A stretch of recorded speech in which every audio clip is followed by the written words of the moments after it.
pleasure to introduce Ben Vickers, the curator of digital, the Serpentine Galleries, who will introduce our next speaker, Trevor Paglen. Trevor wrote for the protest against the disappearance of handwriting campaign, another thing related to actually to Extinction. Earlier today, 1 billion years from now, long after we are gone, a giant squid looks at the stars and sees our fossils. But Ben will tell us much more about Trevor. Ben, of course, as our curator of digital, is also instrumental in making the Extinctly platform happening and the connection to the space. So before actually introducing Trevor, he will tell you more about Extinctly. Please give a very, very warm welcome to Ben Vickers.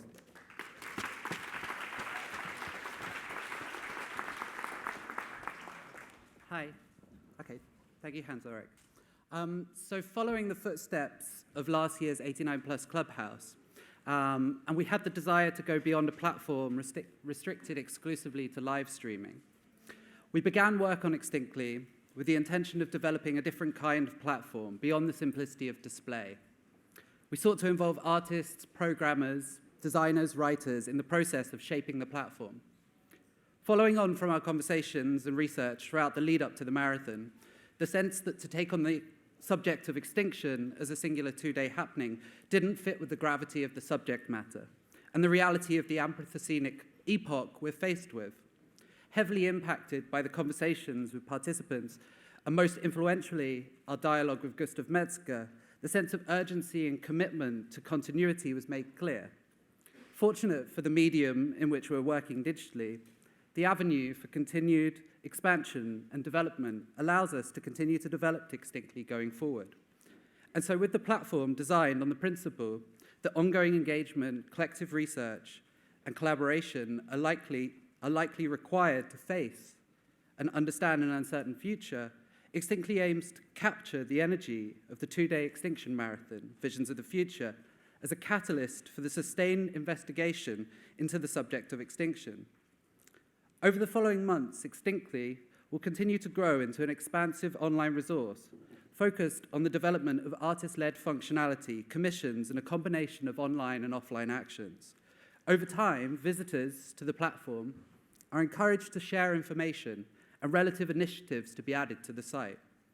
By extension of this platform has allowed us to draw together a diverse set of projects and initiatives engaged in proactively responding to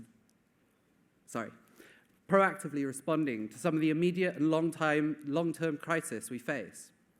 These are held in the case studies index on the site, and their locations are plotted across the world map, featuring groups such as the Detroit Water Brigade, a volunteer-led alliance of compassionate citizens of Detroit who are working to bring emergency relief to families facing water shutoffs by the Detroit Water and Sewage Department, currently affecting over 200,000 citizens of Detroit, as well as a range of open source initiatives, including the open source Beehives project aimed at stemming bee colony collapse, the humanitarian aid OpenStreetMap team who apply the principles of open source and open data sharing to humanitarian response and economic development in disaster situations such as the 2010 Haiti earthquake, and Geeks Without Bounds, an accelerator for humanitarian projects led by Willow Brew, among others, who were instrumental in advising us on Extinctly. Throughout the development of the platform, we sought to engage participants in a dialogue on how new forms of functionality and software development could expand on the practices of those contributing. Working with Tobias Ravel,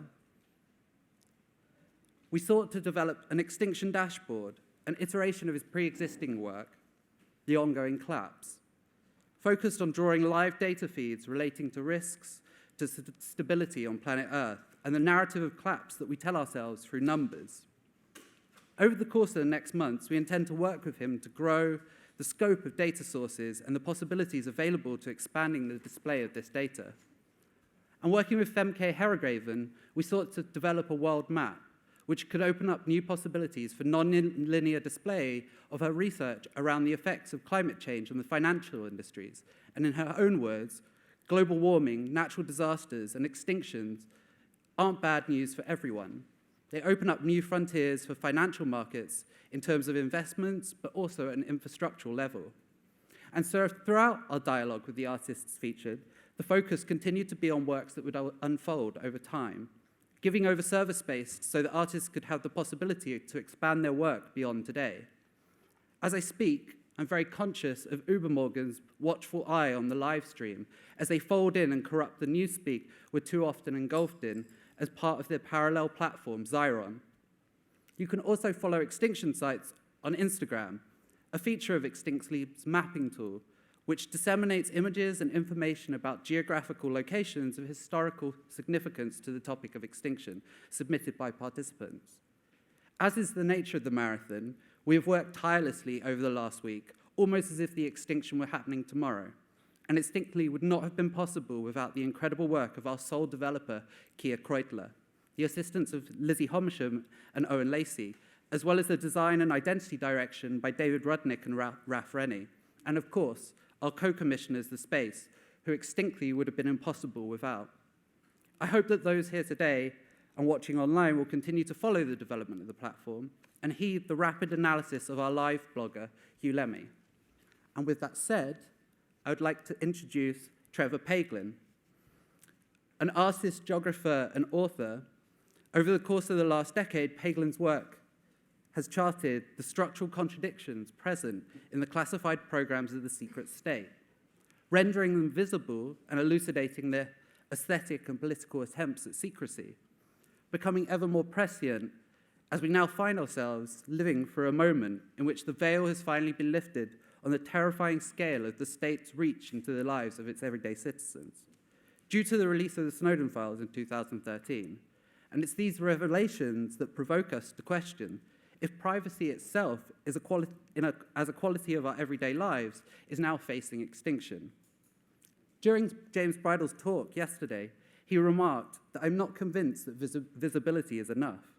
And it's within this purview that Paglen's work becomes ever more vital and urgent in going beyond visibility and providing us with a language capable of unpicking the complexity with which we are faced. Today, he will present a talk entitled From Fibre-Optic Beings to Fossils in the Sky. Can you join me in giving a very warm welcome to Trevor?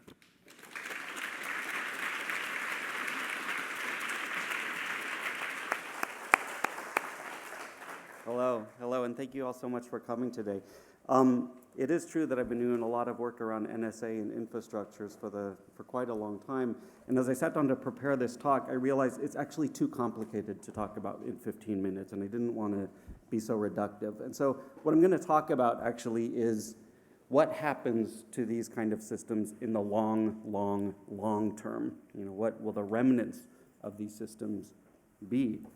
And so I want to talk about a project that I worked on recently, a project called The Last Pictures. And it's a very strange project because it is an enormously ambitious project that dozens and dozens of people worked on. And the ironic thing about it is that nobody can see it. And nobody probably ever will see it. And the reason for that is because it's a project that's in outer space. And so the way that we experience is through talks like this. And there's also a book that the University of California Press put out about it. So to get right into it, the project starts here with this kind of object.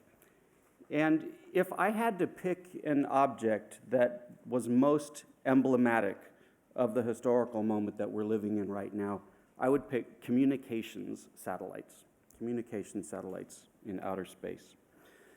Among all of the things in the sky, communication satellites are unique in that they are designed to orbit around the Earth at the same exact rate that the Earth itself rotates. So they basically hover at one point over the equator. And these spacecraft route telephone calls, process credit card transactions, provide internet bandwidth. They create instantaneous communication from one side of the globe to another, and of course, create the possibilities also for instantaneous surveillance from one part of the globe to another.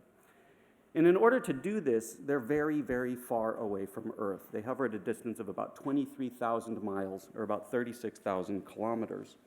And there are hundreds and hundreds of spacecraft in this orbit, and there's many, many hundreds of more that are dead, that are inactive in this same orbit.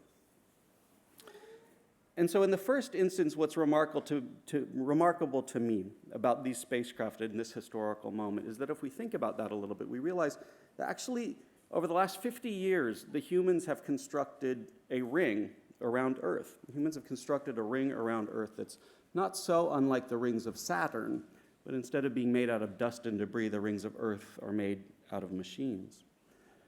But that's not actually what I think is the most important reason why these are such strange things. I think that these are strange because these machines inhabit time in a way that is completely unlike anything else that humans have ever made. And they inhabit time in a way that is actually totally alien to our experience. These machines are so far away from Earth that their orbit never decays. Unlike other satellites and spacecraft that when they die, they are sucked back into the Earth's atmosphere and tend to burn up. These are so far away that that doesn't happen. When they power down and die, they simply stay in orbit. And every single spacecraft that's ever been put into this orbit is still there. And in space, there's no erosion. There's no rain. There's no rising seas. There's no active volcanoes. There's no earthquakes. In orbit, these machines can last hundreds of millions, if not billions, of years into the future. Their futures are measured in the time of planets and in the time of stars. So not only have humans built a ring of machines around the Earth, that ring of machines is now a permanent part of the planet. And when we think through what the implications of this are, the mind begins to reel. Humans will not be around forever. Humans have been on Earth for about 200,000 years, and we are mammals. And the average lifetime of a mammalian species from origin to extinction tends to be about 2 million years. And for mammals at the higher ends of the food chain, that average lifespan actually decreases quite dramatically.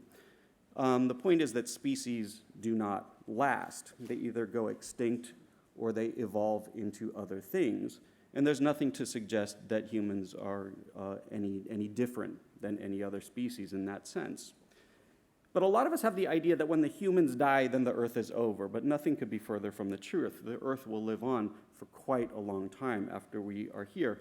And in fact, there's an enormous amount of time in the future for all sorts of strange things to happen. So when we look at the history of the planet, this becomes apparent.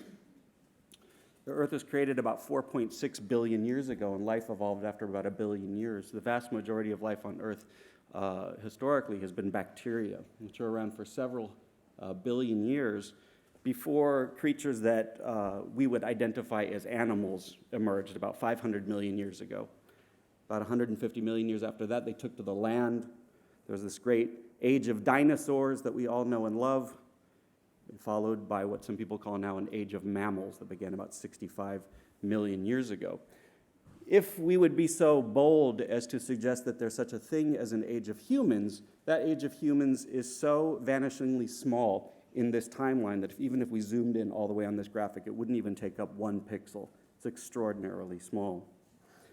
And however long this age of humans may or may not last, there is an enormous amount of time in the future before the end of life on Earth, which will happen in a couple of billion years as the sun begins to expand to become a red giant and it boils off all the oceans and the atmosphere and turns the Earth into a giant ball of magma, and, that's it. That's not going to happen for like a really, really, really, really, really long time. And when we stare into this abyss that is the future of life on Earth, we can imagine all sorts of things happening. The age of humans might be followed by an age of dogs. There might be an age of crows. There might be another age of dinosaurs lasting another 150 million years, followed by an age of centipedes, maybe an age of very small marsupials, another age of dinosaurs, and we still haven't even gotten warmed up yet. I sometimes imagine that 1 billion years from now, there might be an age of giant squid. And I imagine these giant squid in the depths of the ocean, they've evolved very, very sensitive eyes so they could see in the ocean at night. And I imagine them beginning to come to the surface at night and beginning to look at the stars, perhaps with the same sense of awe and wonder that many of us have when we look at the night sky. And if they do that with these very sensitive eyes, they'll notice something very, very remarkable. They'll realize that the Earth actually has many, many more moons than the one that you and I are so familiar with.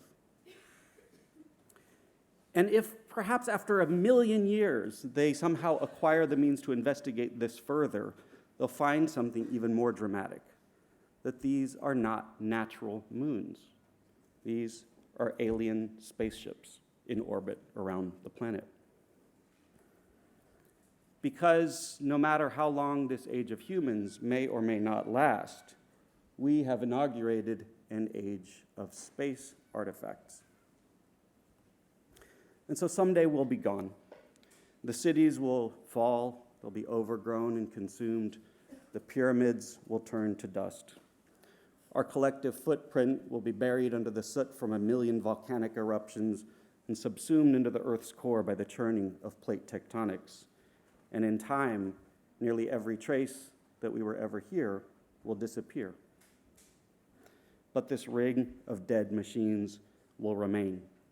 And in the long run, human history will be reduced to a ring of fossils around the planet.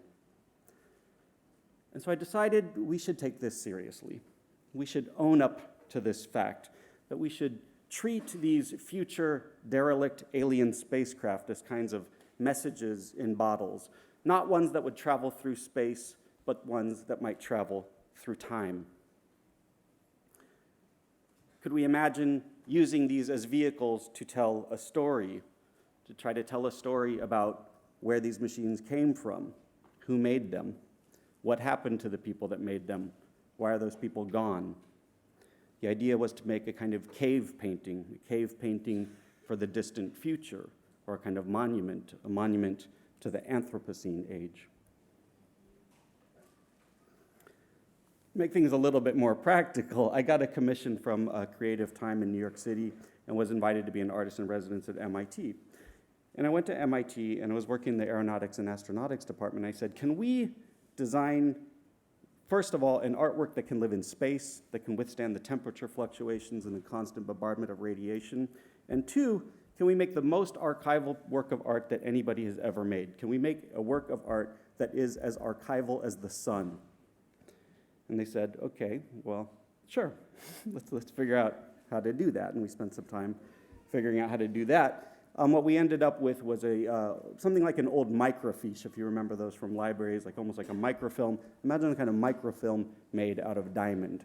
It's kind of analogous to what we came up with. We created this shield for it to live in. And to make an extremely long and complicated story short, there was a company called EchoStar that was building this spacecraft called EchoStar 16, and they agreed to attach it to the rear end of this spacecraft. We shipped it off to Kazakhstan, to the Russian launch complex at Baikonur, and in November 2012, we launched it on a Proton rocket up into geostationary orbit. And that dot in the middle of the image here is the spacecraft in the sky now. So how would one think through doing something like this? It's an impossible thing to think through. I just do what I always do when I don't know what I'm doing, which is most of the time, which is talk to people who are smarter than me. And I spent years talking to people from many, many different fields: biologists, physicists, astronomers, anthropologists, other artists, philosophers, activists, and came up with a collection of images that emerged from those conversations, many of which are completely opaque.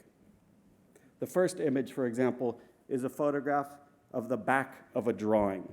And the drawing is by Paul Klee, and the drawing is called Angelus Novus. This is a photograph of the back of that drawing.